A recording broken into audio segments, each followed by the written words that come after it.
Okay, so let's pick up our reading right where you can see my screen, right where you can see the highlight there. Okay, I say in my commentary, surely Pastor Piper could not be the only mature believer out there where a few of his sermons, whether knowingly or unknowingly, and again, I'm saying this by way of I'm trying to be all fair. I don't think that every pastor is really trying to teach replacement theology.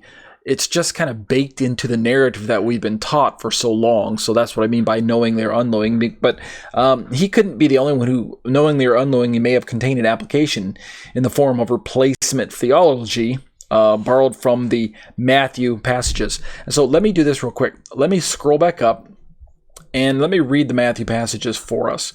And we'll read that first, and then we'll drop back down and read the rest of the study. I should have had this bookmarked in a separate tab, but I didn't. So let's just do it this way.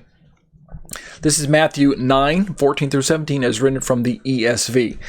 Starting in verse 14. Then the disciples of John came to him, asking, "Why do we and the Pharisees fast, but your disciples do not fast?" Verse 15, and Jesus said to them, the attendants of the bridegroom cannot mourn as long as the bridegroom is with them, can they? Continuing, but the days will come when the bridegroom is taken away from them, and they will fast. Verse 16, but no one puts a patch of unshrunk cloth on an old garment, for the patch pulls away from the garment, and a worse tear results.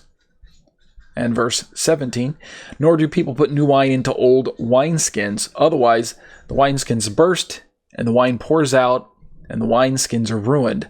But they put new wine into fresh wineskins, and both are preserved. And I said that was ESV. I apologize, that was NASB. Okay, so that's the passage that we're working from, and it's basically from those last two features of his anecdote or parable, if you want to call it that, where he's talking about old and new patch and old and new wineskin, that we get the popular sermons explaining replacement theology, i.e. old and new religions. Judaism's out, Christianity's in, etc., etc. So that's kind of where we're going to go. All right, let's jump back into our study. So we left off right there.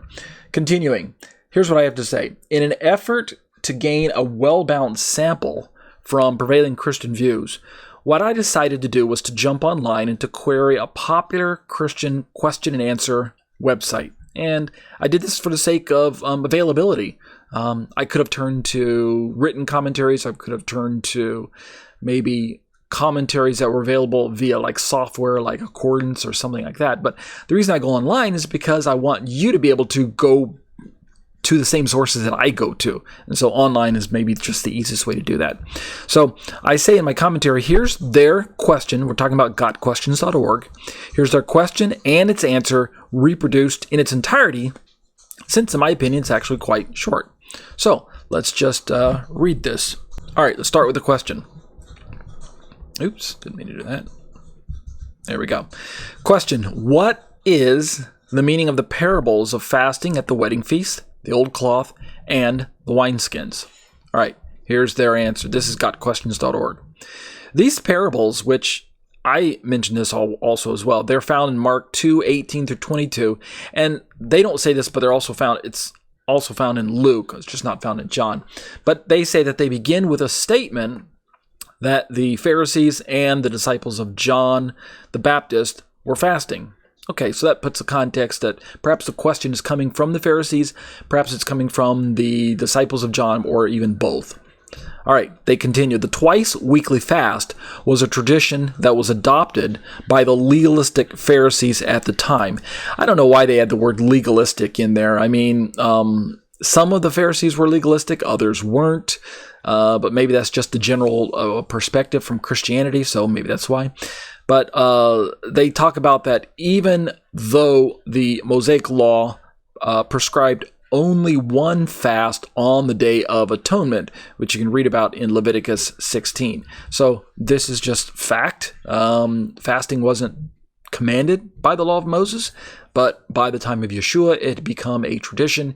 And mourning along with fasting, or fasting and mourning, the concepts went hand in hand in the minds of most first century Jewish people.